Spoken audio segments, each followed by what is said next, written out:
So I've been going on a little journey recently, going back and playing all the Mario Karts I missed out on when growing up, the first of which being Mario Kart Double Dash. Now, I wasn't expecting all too much when playing this one for the first time, but I've got to say, I have really been missing out. The dual racer gimmick adds so much to the game, especially with the character-specific items, which in and of themselves are some of the most fun I have ever seen. And the battle mode here is just amazing, genuinely the most fun I've had in battle mode Mario Kart for the longest time. But the main thing that everyone's here for, the track roster. My word, this is a belter of a lineup. I know people say 7 has the strongest selection of tracks on average, but I gotta be honest, as someone who grew up with that game, I don't know man, I think this one's better. Obviously we only have 16 here compared to the series standard 32 set by DS later on, but I would be lying if I said that these aren't some of the most enjoyable tracks that I have ever played. But that's enough of me glazing the game, it's time for me to glaze the game in a different way.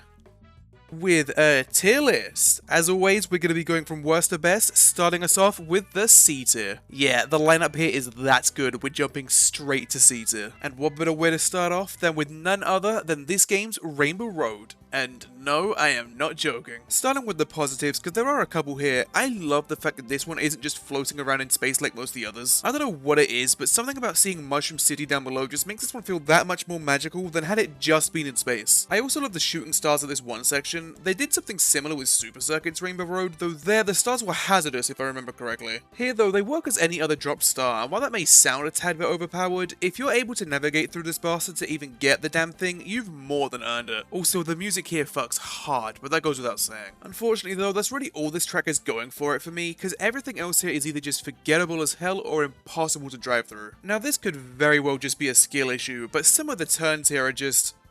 why are you like this? And I get it, it's a Rainbow Road, it's supposed to be difficult, and maybe I'm just used to the newer games being so much easier to control that this one stands out as being that much harder to me, but pairing how tight some of these turns are with these controls just feels like bullying at times. And as for the forgettable comment, it mainly just refers to this part of the track here. Again, maybe recent games have spoiled me, but seeing this giant tunnel launch doesn't do anything for me now, and everything else here is just... yeah man, this is some riveting stuff right here. But with all that bitching in mind, it's still a C tier track at the end of the day, and a strong one at that. Like I said, there aren't really any definitively shit courses here. It's just that something had to be at the bottom, and it just so happened to be this one. As those who saw my Mario Kart DS ranking would know, I wasn't exactly the nicest to that game's remake of Mushroom Bridge. The removal of all the unique and interesting things in that version left it feeling extremely underwhelming, and I couldn't shake that feeling that something was missing. And thankfully for me, the original still has all that charm and whimsy I was looking for, but it hasn't really changed my opinion on the track all too much. The addition of the pipe tunnel honestly doesn't really add anything to this one. It could be neat to get a double item so early on, but with how many items there are scattered around the track, it honestly isn't as useful as I thought it would be. Same goes for the bridge path. It's definitely cool that this was even made as a path, but it's much more of a novelty than anything else. The extra variety in traffic is nice though. The Wiggler bus is very much just a visual thing. There's no real unique properties or anything to it, I just kinda like it. The Bob-omb and Mushroom cars however do shake things up a tad. You always want to avoid the cars to begin with, but you want to steer well clear of the Bob-omb car here since other players can snipe it with shells causing it to blow up. And the Mushroom car drops mushrooms when driven into, meaning you may want to drive into it and take the slight slowdown to receive a bigger speed boost overall. Just imagine I hit the mushroom right there. It's a shame that the Bob-omb car is the only one of these that ever came back, because these really do make for some interesting decision making here. All in all though, I vastly overestimated how much all this would actually add to the track. They definitely do make things more interesting, but I just can't shake the feeling that this is just a lesser version of another track. But who knows what that could be referring to. Mario Circuit. Wow, this is dreadful. It's like a bland pile of worms. Yeah, I don't have anything to say for this one. This is easily the most boring Mario circuit out of any of the Mario Karts that I've played. Even when looking at just the other circuits in this game, it is incredibly underwhelming. Luigi Circuit has the section in the middle where you go head on with other racers. Yoshi Circuit's... well, but then you get to Mario Circuit and... there's nothing. This is the most boring track in the game for me when it comes to the visuals. Layout-wise, there's pretty much nothing going on. Really, all this one is going for are the hazards, but like... a few piranha plants, a couple Goombas, and a single chain jump? It's not exactly riveting stuff. They do admittedly do something interesting with them though. Well, at least with the Goombas and Piranha Plants, the chain jump here is just beyond uninteresting. The Piranha Plants are always off to the sides, and while that may make them seem like less of a threat, they kind of force you into a narrower path to avoid them, which, with the slipperiness of the controls, can be a bit challenging, especially with the ones right after the jump at the end. And speaking of jumps, they do something similar with the Goombas, having them on multiple mounts you gotta dodge and weave through to avoid, again, most of the challenge coming from the slippery controls. And like I said, these are mildly interesting things. The issue is, they're all the track is going for it. An uninspired theming, an unengaging layout, and a lack of a compelling set piece or hazard, I think it's safe to say that this truly is the Mario circuit of all time. Rounding out the C tier is Wario Coliseum, and boy howdy do I not care about this one in the slightest. This has got to be one of the most boring tracks in all of Mario Kart, which is really saying something because the game right after this had 7 circuit tracks in its roster. Genuinely the only thing going for this one is its obscene length, but if we're being honest, it is much more of a detriment to the track than anything else. There is nothing here that warranted it being this long. I will give them this, they definitely learned their lesson from 64 and the obscenely long tracks in that game and lowered the lap count here, making this the only track in this series with only 2 laps. But let's be real, that doesn't help this one in the slightest. The track design here is unbelievably uninspired. Genuinely the only parts that are even remotely interesting are this one part in the middle with the stupidly long downward spiral and the bit at the end with the massive hole you can jump. That's it. Other than that, the only notable thing about this track for me is that someone tried to remake it in GTA Online. Keyword there though being tried, because the GTA race maker is hot doo-doo. Literally everything else here is just generic cage-like roads with a couple firebars thrown in as obstacles just to try and make you feel something. And while we're on the topic of cage-like, what is going on with the aesthetic here? Like, the whole thing takes place in a coliseum, sure, but it just feels so empty. There's no one in the stands here or anything. The whole thing just feels so lifeless. And that's honestly the best way I can describe the track itself. Lifeless. Maybe if they ever decide to remake this one, they can give it a bit of a touch up, but as it stands, this is one track that I would not mind never seeing again.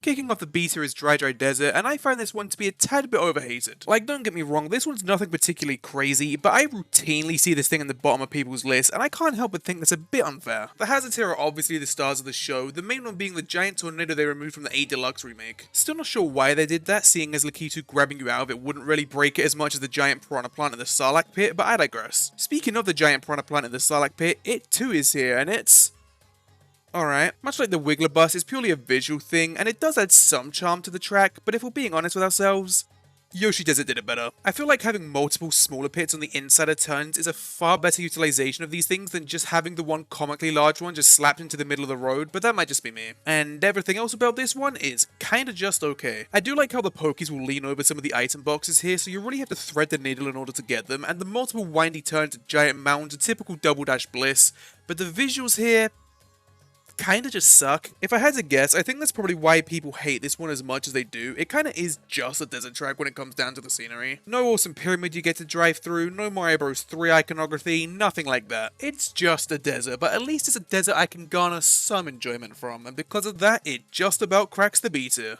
Peach Beach is up next, and despite my seamlessly fucking endless amount of problems I have with it in Mario Kart World, I gotta say, the original is a decently solid track. First things first, the tide actually plays a role in the track, which is nice to see. It's nothing too crazy, seeing as we're still going in a straight line, but having to keep your eye on an ever-changing tide to avoid slowing down does add a bit of challenge that I feel like is lost in recent beach tracks. And that's only doubled when the Caraquacks come into play. These bastards are brutal, and will chase you down if you get too close, so you'll really want to thread the needle on the beach itself, and I think that slight increase in difficulty really makes up for the simplicity of the track design here. Not to mention, but they're actually here for more than just the first 10 seconds of the track this time. And even outside of that, there's just so much to love about this one. You've got the double items around the fountain and through the pipe tunnel off to the side, you can see the Daisy Cruiser in the background, the damn penis rock is still here. This one's just cute, man. I don't think there's any better way to describe it, and while I may not be a fan of its latest rendition, I can confidently say that OG Peach Beach is one of the good ones.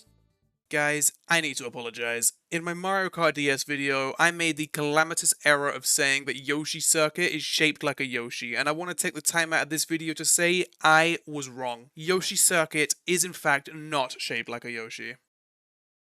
It is shaped like a birdo. It really does feel like that's all anyone ever says about this track, and I mean, it kinda makes sense. I mean, if this track wasn't shaped like a Koopa, then there wouldn't really be all too much to discuss with it. Obviously, you have the Yoshi Copter up straight from Yoshi's Island, and much like with Peach Beach, you can see the Daisy Cruiser in the background, but what else is there outside of that? The tunnel shortcut? I mean, it's kinda cool, I guess, but it's just a shortcut. Like, yeah, sure, it gives you a double item, but what else is there to it? It's a tunnel, that's it, and I feel like the only reason people make a big deal about it is due to its absence in all its remakes, as if this is what makes the track and not the really cool dry bone shaped track layout. I don't know, there just isn't a whole lot to discuss with this one. The windy turns down the spine are fun to go through, and the piranha plants in the final turn are there. But outside of that, it's pretty much just your generic circuit track, and the Hammer Bros shaped layout doesn't do much to help fix that. DK Mountain seems to be the universal pick for Double Dash's greatest outing, but if I'm being honest, I've never really understood the appeal of this one. I mean, I do, but it never really wowed me all too much. Giant cannon shots like this just have never been really all too enjoyable for me. Even in tracks that I adore, I get to the cannon and it's like, okay, wow, yeah, just go straight for 10 seconds, big whoop. The drive down the mountain is much more memorable, with all these bumps in the road jolting you all around, and the big gimmick of the stage, the giant boulders. These things were the perfect hazard for the track. With how narrow the road gets at times paired with the slipperiness of the controls, you're bound to run into one of these things eventually. And speaking of narrow pathways, I'd be remiss if I didn't mention how brutal that bridge at the end can be. Now, you may be thinking, Zed, you've sung nothing but praise about this track, why is it so low on the list? It's the theming, man, it's just so boring. Yeah, it's a step up from DK's jungle pathway in the sense that it's not just a jungle, but it still kinda is just a jungle. Yeah, the giant volcano in the background is kinda neat, but does it affect the track in any way? No. Is there any Donkey Kong iconography here outside of a single inexplicably placed barrel cannon at the start of the track? No. Is there anything here that uses the setting of a jungle to help benefit the track and keep it from simply being jungle therefore? No. It's literally just a jungle and it's so boring. And you know the craziest part is? I actually like jungle tracks. But in a series where all they boil down to is a basic dirt path with trees in the background and little to no iconography to set them apart from each other, I can't help but feel like this is nothing more than another track to throw onto the pile. Sherbetland is here to close out our beat here, and in a similar vein to how DK Mountain seems to be everyone's absolute favourite in the game, this seems to be most people's least favourite.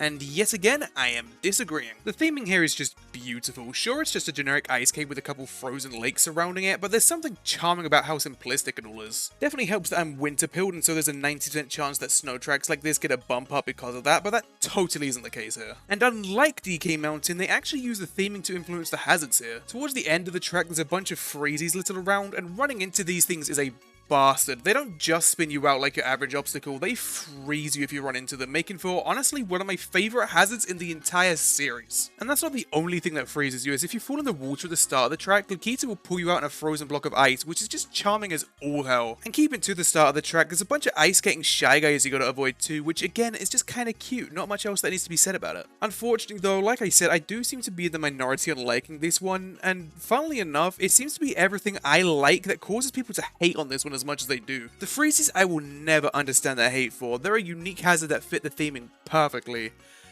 But it's said theming that seems to be this one's downfall. Much like with Water and Sonic games, there's just a massive hate boner for ice tracks in Mario Kart, and I can kind of understand where it comes from. In the same way I complained about DK Mountain feeling like a generic jungle track, most ice tracks tend to blend together and not really have much of a selling point other than it's an ice track. Not only that, but with it being an ice track, the traction here is non-existent, meaning you're going to go flying off the course if you're not careful, and in a game with notoriously slippery controls, a track like that is just going to suffer that much more than in pretty much any other Mario Kart.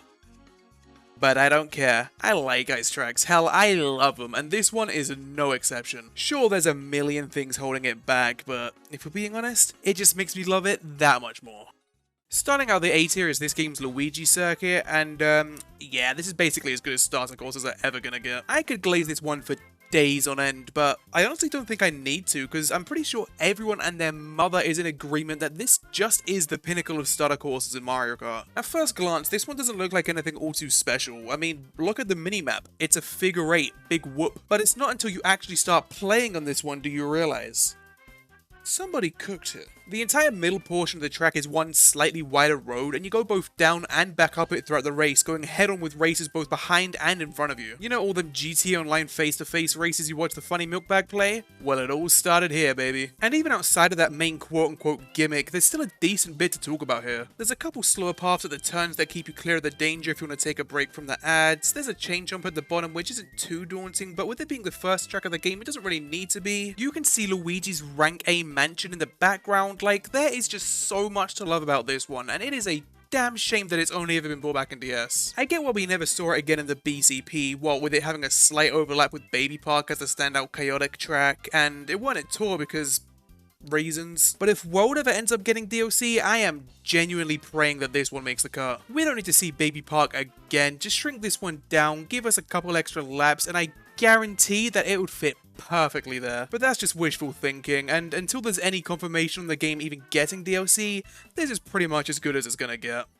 Dino Dino Jungle is another jungle track in this game, but unlike DK Mountain, I'd say it's actually a good one. Hell, I'd even go as far and argue that it's a great one. And it's all thanks to one thing, the dinosaur. This thing fits perfectly into the jungle aesthetic, and the entire track quite literally revolves around it. The start of the track isn't anything special, there's a few fallen logs on the outside that'll launch you up a bit, a couple of which having an extra item you can snag, albeit with a bit of slowdown, but then we get to the dinosaur itself. He's relatively easy to avoid, which may seem like a bad thing being in the special cut, but you actually want to go towards the hefty blow because there are even more items beneath him. He stomps his feet from time to time, meaning there's a chance you have an easier entrance or exit, but it also means you may get crushed when doing so you gotta stay on your toes as to not get crushed by his. The rest of the track is admittedly a bit on the simplistic side of things though. There's this split path of clustered bridges all with their own benefit to taking, with the main bridge being your basic path, the one on the left being slower but offering extra items, and the one on the right being a bit faster but also a bit harder to stay on, so you really gotta pick your poison. And all these bridges reconnect to enter the cave section, and this is probably the only thing keeping this one from reaching the top 5. This is easily the weakest part of the track. There's nothing here that fits the theming, and the hazards here are just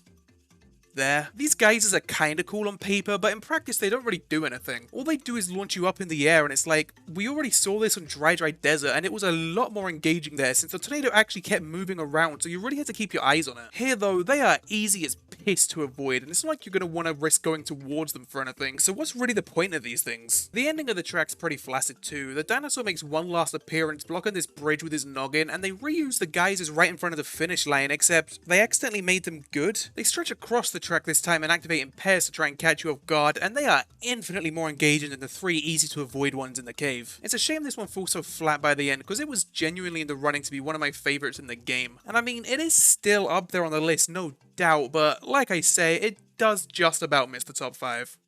Speaking of which, kicking off the top 5 is this game's Bowser's Castle, and yeah, this is one of my favourites in the entire series. It definitely isn't my absolute favourite, and I can think of at least a couple that may or may not sit above it, but this certainly isn't one to scoff at. Pretty much at every point in the track here, there's at least something going on, though the opening's a little bit on the weaker side. There are a few thwomps you gotta weave around, with a couple of which being on the slightly narrower split path that can be a bit tricky to avoid, but they're nothing all too special overall. But everything else about the track though? There are these fireballs that jump onto the track with items behind where they land as a bit of risk and reward. There's this 360 spiral leading upwards to another room with giant fire bars, again with items between the links if you're feeling risky, which is then followed by a series of U-turns that leads to the first of many giant Bowser statues. This is probably the most underwhelming one of the 3, but I wouldn't necessarily say it's the worst. It moves from side to side, launching fireballs towards you both as you drive to and from it, and there's this little gap on the turn you could risk going down for a slight shortcut, and this is all pretty solid stuff. The statue itself isn't really this big focal point like how it is in its later iterations, but for what it's worth, I think it fits the track pretty well. A couple other things I want to note though, I love how anytime you get hit or fall off the track here, you can hear Bowser laughing at you. It doesn't really sway my opinion of the track or anything, I just thought it was a nice touch. Oh, and the ending here kinda just sucks. It's literally just one left turn and you're done, and I really feel like they could have done a bit more than that. But that is admittedly me actively looking for things to complain about, and the fact that all I could come up with was a single turn being kind of boring should go to show just how good this one truly is. Rounding out the A tier and coming in just shy of the top 3 is Mushroom City, and this is just a better Mushroom Bridge in every way. One of my biggest issues with that track was its linearity. I mean, sure you can go onto the footpaths on the side and onto the bridge at the end, but they're all still going the same way, you know? The only real splits in the path are the pipe tunnel at the start and this one shortcut in the middle that barely cuts out any of the track. Here though, they use the city theming to full effect with multiple split paths in the city section itself. What, you missed your exit at the first turn? Well, just take the next one instead, it's great. And so's that one shortcut through the alleyway. Real city slickers will know you'll find any way to shave even a second off your commute, and this fits that just perfectly. Obviously all the unique traffic from Mushroom Bridge was brought over here, as was the music, which is admittedly a tad bit disappointing. I do get why it's like this, the tracks have similar themes and damn near identical names, but I don't know, I kinda wish they'd given this one at least a slightly unique remix. But much like with Bowser's Castle, I'm just nitpicking for the sake of nitpicking. This is one amazing track, and one that I just wish would get remade already. Like, come on, we did not need to see Moo Moo Meadows back again, like, make it make sense. Anyway, Baby Park. Perfection. I honestly don't have anything else to say on this one. I mean, it's an oval, like, what else can I say on it? Much like Luigi Circuit, the track is the perfect encapsulation of this game's chaotic nature, except this time, I think it might be better. The smaller length of the track paired with the lack of hazard like the chain jump really put an emphasis on the items rather than the track itself, and it benefits immensely from it. Yeah, the giant shell can be a nuisance on Luigi's circuit, but with how wide the track there is, it's still pretty easy to avoid. Here though, yeah, good luck with that. This thing is a menace. This really is one of them tracks that's a love it or hate it, and you really do need to play it to truly understand its greatness. But once you do, man, if this isn't one of the best tracks in the entire series. And yet, despite that, there's still 2 more to go. Daisy Cruiser is one track that I will never understand my love for. I mean, I fucking hate boats and the ocean as a whole, but there's just something about this one that wins me over. I love how they really went all in to make the whole cruise ship theme work, the main thing that everyone talks about being the dining room tables that shift around with the waves. These things are amazing. Not only do they fit the theme perfectly, but they also create a dynamic hazard that really keeps you on your toes. But like I said, everyone talks about them already, but what I never knew was that the items at the start also shift alongside them. Nor did I know about the life rings exclusive to this version of the track. Running into these things doesn't spin you out, but instead launches them back at any players behind you, spinning them out instead, which, correct me if I'm wrong, but I don't think we've seen anything like this anywhere else in the series. And sticking with things exclusive to this version of the track, there aren't any drivable water sections here. The pool here is hazardous rather than, well, not, and I think it works much better this way, starting your approach with a left turn followed by a long right turn and ending with another sharp left turn. As for the storage room towards the end, I've honestly never really had an opinion on this. It doesn't really fit the theming, nor does it have much to offer outside of a single double box, so it's kinda just there for me. Think of it as this track's answer to Yoshi Circuit's tunnel shortcut. All in all though, this is one solid track, a unique theming with quirks and hazard that fit the bill, and a gorgeous soundtrack that totally isn't shared with Peach Beach make for what is easily my second favourite track in the game. But that of course begs the question, what is my absolute favourite? The basic motocross stadium. I love Waluigi Stadium. This track is everything Wario Coliseum was trying to be and then some. Starting with the theming, the whole motocross stadium setting is up there with Delfino Square's Town Harbour setting as one of my absolute favourites. I can't recall if I've said this before, but I have a weird soft spot for the basic realistic racetrack aesthetic, and that includes these kind of stadiums. The atmosphere here is just so electric. I love the giant Jumbotron that just shows you again for some reason, and much like on Bowser's Castle, the crowd here reacts to what's happening during the race, booing whenever you get hit by an item and cheering whenever you go over ramps. There's just a certain rush you get from it that I just cannot explain. And speaking of the ramps, they somehow did the impossible here and made them fun to use without a trick system. With you having no control over your car once you're in the air, you really have to line yourself up properly for these things as to not fly off the track, and if you're able to do that, the track even rewards you with some extra items. The most noble part of the track here is the area with the spinning fire bars and giant piranha plant cutouts. The spinning fire bars or whatever, we see these things all the time now, but the giant piranha cutouts? One of the most interesting hazards in the entire series. I feel like I've said that a lot this video, but it genuinely rings true each and every time. I love that they opt to not spin you out in favor of just stopping you in your tracks and making a fool out of you, and if I'm being honest, I think this is the best they've ever been utilized. I see a lot of talk about how this is one of those tracks that keeps getting better with every new iteration, and while I don't necessarily disagree with that sentiment, I do have to admit that each remake kinda makes these things worse. But I still love them though, and I really do wonder what made them choose to put them in the motocross stadium track instead of the giant Coliseum track. But while I may question that for the rest of time, one thing I know I won't question is that this is without a shadow of a doubt the best track in Mario Kart Double Dash. And with that, this Mario Kart Double Dash ranking video comes to a close. I want to thank you for watching, and also give a quick special thanks to my friend Squid for helping me out with the recording on this one, as well as Kyle Eater for requesting this video to begin with. And if anyone else has any specific games tracks or stages or whatever you want to see me rank, be sure to let me know in the comments, and also be sure to let me know any thoughts on the list, or what your favourite track is, or anything like that. But until next time, look how cool this Lego set is.